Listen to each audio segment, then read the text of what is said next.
Hello everyone, welcome to my channel all about biology and this is Jyoti Verma. आज हम लोग plant ecology में ecological succession को discuss करने वाले हैं, जो कि बीएससी और एमएससी दोनों में ही बहुत ज़्यादा इंपॉर्टेंट टॉपिक है ये। सक्सेशन की अगर हम बात करें तो सक्सेशन बेसिकली क्या है? सक्सेशन एक प्रोसेस है जिसमें एक पर्टिकुलर एरिया में मौजूद ऑर्गेनिजम्स धीरे धीरे करके चेंज होते चले जाते हैं, क्योंकि वहाँ की जो इन्वायरमेंटल कंडीशंस होती हैं वो भी चेंज होती चली जाती हैं। जैसा कि आप यहाँ पर इस डायग्राम में देख सकते हैं, सबसे पहले ये एरिया एक पॉन्ड था और वहाँ पर बहुत सारे फाइटोप्लैंक्टन्स प्रेजेंट थे, लेकिन धीरे धीरे करके जैसे जैसे इन्वायरमेंटल कंडीशंस और अलग अलग फैक्टर्स चेंज होते चले गए, वैसे वैसे वहाँ की जो स्पीशीज थी, जो वेजिटेशन था, वो भी धीरे धीरे करके चेंज होता चला गया। और अल्टीमेटली हुआ क्या? एक पॉन्ड कई सालों के बाद एक फॉरेस्ट में बदल गया, और इसी प्रोसेस को हम सक्सेशन कहते हैं। सक्सेशन में बहुत सारी कम्युनिटीज़ होती हैं जिनके बारे में आपको पता होना चाहिए। सबसे पहले आती है हमारी पायनियर कम्युनिटी। पायनियर कम्युनिटी वो कम्युनिटी होती है जो कि एक बैरन एरिया यानी कि बंजर भूमि पर सबसे पहले जो कम्युनिटी आती है उसे हम पायनियर कम्युनिटी कहते हैं। जैसे कि आप यहाँ पर देख सकते हैं, ये जो पॉन्ड है इसमें फाइटोप्लैंक्टन्स मौजूद हैं। यहाँ पर फाइटोप्लैंक्टन स्टेज जो है वो पायनियर कम्युनिटी यानी कि जो सबसे पहली कम्युनिटी किसी भी बैरन एरिया पे आती है वो पायनियर कम्युनिटी होती है। और सक्सेशन की लास्ट स्टेज में जो कम्युनिटी होती है उसे हम कहते हैं क्लाइमेक्स कम्युनिटी, और इसे ज़्यादातर स्टेबल कम्युनिटी माना जाता है। यहाँ पर ये जो फॉरेस्ट है ये एक क्लाइमेक्स कम्युनिटी है जो कि स्टेबल है। क्लाइमेक्स कम्युनिटी और पायनियर कम्युनिटी के बीच में बहुत सारी स्टेजेस आती हैं अलग अलग तरीके की, और इन सब स्टेजेस को हम कहते हैं सीरल स्टेजेस। सक्सेशन की प्रोसेस में ये तीन जो कम्युनिटीज़ हैं ये बहुत ही ज़्यादा इंपॉर्टेंट है। दूसरी बात, ये जो सक्सेशन की प्रोसेस आप देख रहे हैं ये एक दिन में नहीं हुई है, ये कई सालों तक चलती हुई प्रक्रिया है, जिसका एंड प्रोडक्ट आपको क्लाइमेक्स कम्युनिटी के रूप में यहाँ पर दिखाई दे रहा है। ये चलती रहती है प्रोसेस, और ये बेसिकली इन्वायरमेंटल फैक्टर्स के डिफरेंट कॉम्बिनेशंस पर डिपेंड करती है। आज बेसिकली हम सक्सेशन को जानेंगे, सक्सेशन की प्रोसेस कैसे होती है और सक्सेशन के कितने टाइप्स हैं, आज हम उनके बारे में डिस्कस करेंगे। अभी तक अगर आपने चैनल को सब्सक्राइब नहीं किया है तो सब्सक्राइब कर लीजिए। इसके अलावा आपको प्लांट इकोलॉजी के सारे वीडियोस जो बीएससी के हैं और एमएससी के हैं वो आपको हमारे प्लेलिस्ट सेक्शन में मिल जाएंगे। Ecological succession is the steady and gradual change in a species of a given area with respect to changing environmental conditions। जैसे जैसे environmental conditions बदलती हैं, एक particular area की जो species हैं उनमें एक तरीके का steady और gradual change आता है, धीरे धीरे करके changes आपको वहाँ पर देखने को मिलते हैं, और इसी प्रक्रिया को हम succession कहते हैं। The term ecological succession was given by Ragnar Hult in 1885। और जैसा कि अभी हमने डिस्कस भी किया था कि सक्सेशन में तीन टाइप्स की कम्युनिटीज़ होती हैं जो सबसे ज़्यादा इंपॉर्टेंट है। पहली हमारी होती है पायनियर कम्युनिटी, जिन्हें हम कहते हैं first biotic community which develops on a bare area, यानी कि जो बंजर भूमि पर, खाली ज़मीन पर जो सबसे पहले कम्युनिटी ग्रो करती है उसे हम पायनियर कम्युनिटी कहते हैं। कम्युनिटी की अगर हम बात करें तो कम्युनिटी क्या होती है? कम्युनिटी बहुत सारी स्पीशीज़ से मिलकर बनती है जो कि एक पर्टिकुलर एरिया में एक दूसरे से इंटरैक्ट करते हैं, उन्हें हम कम्युनिटी कहते हैं।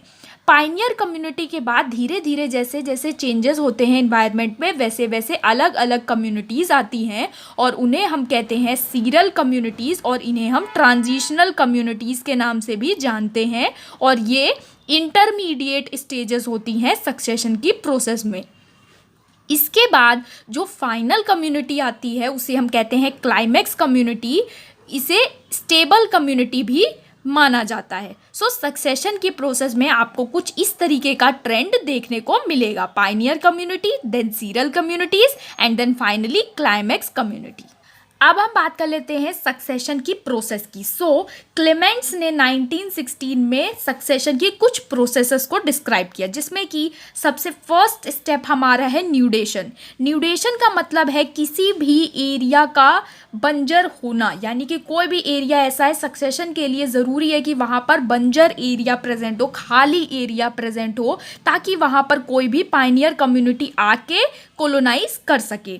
ये जो न्यूडेशन की प्रोसेस है ये या तो नेचुरल कैटास्ट्रोफी की वजह से हो सकती है, जैसे कोई भी ऐसा इन्वायरमेंटल चेंजेस आ गए जैसे कि वोल्केनिक इरप्शन है या फिर कोई भी चीज़ हो गई जिसकी वजह से वो एरिया वहाँ पर बंजर हो गया, सो वो न्यूडेशन की प्रोसेस है। और या फिर मैनमेड एक्टिविटीज़ की वजह से भी न्यूडेशन हो सकता है। अब उसके बाद क्या हुआ, सेकेंड स्टेप हमारा है इन्वेजन। यहाँ पर क्या होता है, जब कोई भी एरिया खाली पड़ा हुआ है तो वहाँ पर अगल बगल से जो आसपास के एरियाज़ हैं वहाँ से या तो सीड या फिर पोलन धीरे धीरे करके जो प्लांट के प्रोपोगेटिंग पार्ट्स हैं वो उस बंजर भूमि पर आना स्टार्ट करेंगे। तो इस प्रोसेस को हम इन्वेजन कहते हैं। और इन्वेजन की प्रोसेस में कुछ स्टेप्स होते हैं। पहला स्टेप हमारा है माइग्रेशन। माइग्रेशन में क्या है, dispersal of fruits and seeds, यानी कि आसपास के एरिया से जो फ्रूट्स हैं उनके सीड्स हैं उनका उस पर्टिकुलर बेयर एरिया पर बंजर भूमि पर आना, या तो वो एनिमल्स के थ्रू या बर्ड्स के थ्रू या फिर विंड के थ्रू जो सीड्स होंगे आसपास के एरियाज़ के वो धीरे धीरे करके उस बंजर भूमि पर आएंगे। सो ये प्रोसेस माइग्रेशन की प्रोसेस है। उसके बाद सेकेंड स्टेप है एक्सेसिस। यहाँ पर क्या होगा, जो पर्टिकुलर सीड या पर्टिकुलर कोई भी वेजिटेटिव प्रोपोग्यूल आया है उस बंजर भूमि पर तो वो प्रोपोग्यूल वहाँ पर ग्रो कर सके, उस प्रोसेस को हम एक्सेसिस कहते हैं। सो जो हमारा थर्ड स्टेप है इन्वेजन की प्रोसेस का वो है एग्रीगेशन। जब कोई पर्टिकुलर प्लांट उस बेयर एरिया में ग्रो कर चुका है तो अब वो रिप्रोड्यूस करेगा और ज़्यादा ऑफस्प्रिंग्स वहाँ पर प्रोड्यूस करेगा, तो वहाँ पर एग्रीगेशन की प्रोसेस होगी। इसके बाद थर्ड स्टेप हमारा है कंपटीशन। यहाँ पर जब बहुत सारे डिफरेंट प्लांट्स उस पर्टिकुलर एरिया में ग्रो कर रहे हैं तो वहाँ पर आपको दो तरीके का कंपटीशन देखने को मिलेगा, intra specific competition and inter specific competition. वहाँ पर जो प्लांट्स हैं वो आपस में सर्वाइव करने के लिए लड़ेंगे क्योंकि वहाँ पर जो लिमिटेड न्यूट्रिशन अवेलेबल होगा, चाहे वो लिमिटेड वाटर हो, चाहे सनलाइट हो या फिर न्यूट्रिएंट्स हो, सो उनको सर्वाइव करने के लिए इन सब रिक्वायरमेंट्स की ज़रूरत होगी और इसकी वजह से वहाँ पर कंपटीशन होगा। सेम स्पीशीज़ के बीच में भी हो सकता है और डिफरेंट प्लांट्स की स्पीशीज़ के बीच में भी कंपटीशन हो सकता है। सो जो हमारा फोर्थ स्टेप है वो है रिएक्शन, और इस स्टेप में प्लांट कम्युनिटी और इन्वायरमेंट के बीच में जो इंटरेक्शन होता है वो आता है। इसमें जो मटेरियल्स हैं, मिनरल्स हैं, उनका अपटेक और रिलीज इस प्रोसेस के अंतर्गत आता है। इसके बाद हम बात कर लेते हैं हमारे लास्ट स्टेप की, जो कि सक्सेशन की प्रोसेस का लास्ट स्टेप कहा जाता है, उसे हम कहते हैं climax. So it is the final और स्टेबल कम्युनिटी। यहाँ पर फाइनल और स्टेबल कम्युनिटी आपको देखने को मिलेगी सक्सेशन की प्रोसेस में। अगर हम बात करें so a climax is a permanent and most stable community of succession which develops a dynamic equilibrium with the environment. Climax community वो कम्युनिटी होगी जो इन्वायरमेंट के अनुसार सबसे ज़्यादा स्टेबल होगी और एक तरीके का इक्विलिब्रियम क्रिएट करेगी, इन्वायरमेंट के साथ एक बैलेंस क्रिएट करेगी, वो कम्युनिटी क्लाइमैक्स कम्युनिटी होगी। क्लाइमैक्स को लेकर बहुत सारी थ्योरीज प्रपोज की गई हैं, बट यहाँ पर हम दो थ्योरीज को डिस्कस करने वाले हैं। एक हमारी है मोनोक्लाइमैक्स थ्योरी जो कि क्लेमेंट्स ने 1936 में दी थी, और दूसरी हमारी है पॉलीक्लाइमैक्स थ्योरी जो कि टांसले ने 1939 में दी थी। सो मोनोक्लाइमैक्स थ्योरी के अनुसार ये क्लेमेंट्स कहते हैं कि किसी भी पर्टिकुलर रीजन में सिर्फ एक ही क्लाइमैक्स कम्युनिटी होगी और इस क्लाइमैक्स कम्युनिटी को इस्टेब्लिश करने में क्लाइमेट का सबसे ज़्यादा इम्पॉर्टेंट रोल है। सो इन्होंने क्लाइमेट पर सबसे ज़्यादा इम्फेसिस दिया, इसलिए इस टाइप के क्लाइमैक्स को क्लाइमेटिक क्लाइमैक्स भी कहा जाता है। इसके अलावा अगर हम पॉलीक्लाइमैक्स थ्योरी की बात करें तो पॉलीक्लाइमैक्स थ्योरी में टांसले ने कहा कि सिर्फ क्लाइमेटिक फैक्टर्स ही रिस्पॉन्सिबल नहीं है क्लाइमैक्स कम्युनिटी को स्टैब्लिश करने के लिए, बट उसके अलावा और भी फैक्टर्स हैं जैसे कि edaphic factors, biotic factors, climatic factors. सारे फैक्टर्स का कॉम्बिनेशन जो है वो एक पर्टिकुलर एरिया में कौन सी क्लाइमैक्स कम्युनिटी स्टैब्लिश करेगी उसको डिटरमाइन करता है, यानी कि सारे फैक्टर्स इस पर निर्भर करेंगे कि कौन सी क्लाइमैक्स कम्युनिटी उस एरिया में ग्रो करेगी। इसके अलावा टांसले के अकॉर्डिंग ये था कि कोई एक क्लाइमेक्स नहीं होता है, बहुत सारे क्लाइमेक्स हो सकते हैं, बहुत सारी क्लाइमेक्स कम्युनिटीज़ हो सकती हैं और वो सब डिपेंड करेंगी अलग अलग फैक्टर्स पे। So more than one vegetation climaxes controlled by different factors. उन्होंने कहा कि अलग अलग तरीके के इन्वायरमेंटल फैक्टर्स की वजह से अलग अलग वेजिटेशन क्लाइमेक्स भी देखने को मिल सकते हैं। सो अब हम बात कर लेते हैं सक्सेशन के बेसिक टाइप्स की। सक्सेशन की अगर हम बात करें तो सक्सेशन प्राइमरी सक्सेशन भी हो सकता है और सेकेंडरी सक्सेशन भी हो सकता है। प्राइमरी सक्सेशन जैसा कि आपको नाम से ही पता चला है, ये वो सक्सेशन है जो सबसे पहले किसी भी बैरन साइट पे हुआ होता है जहाँ पर कभी भी कोई भी प्लांट ग्रो नहीं किया है। सो ऐसी साइट पर जब भी सक्सेशन होता है तो उसे हम प्राइमरी सक्सेशन कहते हैं, जहाँ पर कभी भी कोई प्लांट ग्रो ना किया हो, बैरन साइट हो कम्प्लीटली, या फिर कोई पॉन्ड हो, रॉक हो या फिर सैंड ड्यून हो, उस पर सबसे पहले अगर सक्सेशन हो रहा है तो उस प्रोसेस को हम प्राइमरी सक्सेशन कहते हैं। और ये जो प्राइमरी सक्सेशन की प्रोसेस है ये स्लो होती है, बहुत ही ज़्यादा स्लो प्रोसेस होती है प्राइमरी सक्सेशन की। सेकेंडरी सक्सेशन की अगर हम बात करें तो सेकेंडरी सक्सेशन वो प्रोसेस है जिसमें कोई भी एरिया है वो कभी कोलोनाइज हुआ करता था, यानी कोई एरिया है फॉर एग्जाम्पल अगर वहाँ पर कभी फॉरेस्ट हुआ करते थे और वहाँ पर आग लग गई या फिर कोई भी ऐसी सिचुएशन हो गई कि वहाँ के जितने भी फॉरेस्ट थे वो सब डिस्ट्रॉय हो गए, सो वहाँ पर भी एक बैरन एरिया क्रिएट हो गया। और जब उस एरिया पर सक्सेशन दोबारा से हो रहा होता है तो उस प्रोसेस को हम सेकेंडरी सक्सेशन कहते हैं। और सेकेंडरी सक्सेशन की प्रोसेस प्राइमरी सक्सेशन के कंपैरिजन में फास्ट होती है। अब हम कुछ और टाइप्स के सक्सेशन को भी देख लेते हैं। सो ऑटोजेनिक सक्सेशन, ऐसा सक्सेशन जो बहुत ही ज़्यादा स्लोली चलता हो उसे हम ऑटोजेनिक सक्सेशन कहते हैं। एलोजेनिक सक्सेशन, ऐसा सक्सेशन जिसमें कि एक्सटर्नली जो है कोई भी न्यूट्रिएंट, मैन्योर या फिर फर्टिलाइज़र बाहर से दिया जा रहा हो सक्सेशन की प्रोसेस में, सो उस प्रोसेस को हम एलोजेनिक सक्सेशन कहते हैं। ये कंपैरेटिवली फास्टर होती है ऑटोजेनिक के कंपैरिजन में।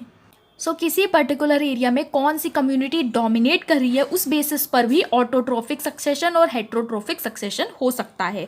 अगर किसी पर्टिकुलर एरिया में ग्रीन प्लांट्स की कम्युनिटी ज़्यादा डोमिनेट कर रही है तो उस कंडीशन में जो सक्सेशन हो रहा होगा वो ऑटोट्रोफिक सक्सेशन हो रहा होगा।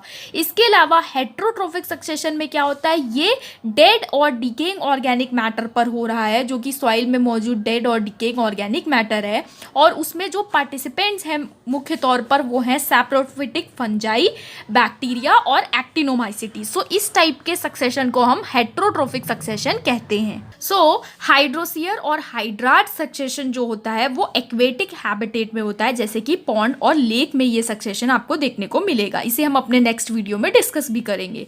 इसके अलावा मीजोसियर और मीजार सक्सेशन, ये मॉडरेट अमाउंट में वाटर जहां पर प्रेजेंट होता है वहां पर ये सक्सेशन होता है, जैसे कि एलुवियल डिपॉजिट्स पर जो सक्सेशन होता है वो मीजोसियर का एक एग्जाम्पल है। जीरोसियर और जीरार की अगर हम बात करें तो यहाँ पर जो सक्सेशन जीरिक इन्वायरमेंट में हो रहा है जहाँ पर वाटर बहुत ही ज़्यादा कम अमाउंट में है, सो उस टाइप के सक्सेशन को हम जीरोसियर कहते हैं। ये सक्सेशन आपको सैंड में, सैंड ड्यून्स में, रॉक्स में और डिजर्ट्स में देखने को मिलेगा। लिथोसियर की अगर हम बात करें तो लिथोसियर ऐसा सक्सेशन है जो कि बैरन रॉक्स पे होता है। इसके अलावा सैमोसियर की अगर हम बात करें तो ड्राई सैंड या फिर सैंड ड्यून्स पर जो सक्सेशन होता है उसे हम सैमोसियर कह सकते हैं। हैलोसियर की अगर हम बात करें तो सक्सेशन जो कि सैलाइन इन्वायरमेंट में होता है, जैसे कि सैलाइन लेक है यानी कि उसमें सॉल्ट का कंसंट्रेशन बहुत ज़्यादा है, या फिर सैलाइन सॉइल है, सो उस कंडीशन में जो सक्सेशन होगा उसे हम हैलोसियर कहते हैं। इसके अलावा सेरियूल यहाँ पर है, ये एक मिनिएचर सक्सेशन है माइक्रो ऑर्गेनिजम्स का, जैसे कि बैक्टीरिया और अलग टाइप के फंजाई हैं, वो एक फॉलन लॉग पर या डिकेइंग वुड पर ग्रो कर रहे हैं, तो उस केस में भी सक्सेशन हो रहा होता है, तो इस टाइप के सक्सेशन को हम सेरियूल कहते हैं। इसके अलावा रिट्रोग्रेसिव सक्सेशन की अगर हम बात करें तो इस सक्सेशन में जो कम्युनिटी है वो आपको सिंपलिस्टिक होती हुई दिखाई देगी, कम्युनिटीज़ का जो फॉर्म है वो सिंपल होता हुआ दिखाई देगा और उनका बायोमास भी कम होता हुआ दिखाई देगा। सो ये रिट्रोग्रेसिव सक्सेशन होता है जो कि कॉम्प्लेक्स से सिंपल की तरफ मूव करता है। सो आज के लिए सक्सेशन में इतना ही। अब नेक्स्ट वीडियो में हम हाइड्रोसियर को डिस्कस करने वाले हैं। अगर आपको वीडियो पसंद आया तो चैनल को सब्सक्राइब करिए, लाइक करिए, शेयर करिए। Thank you so much.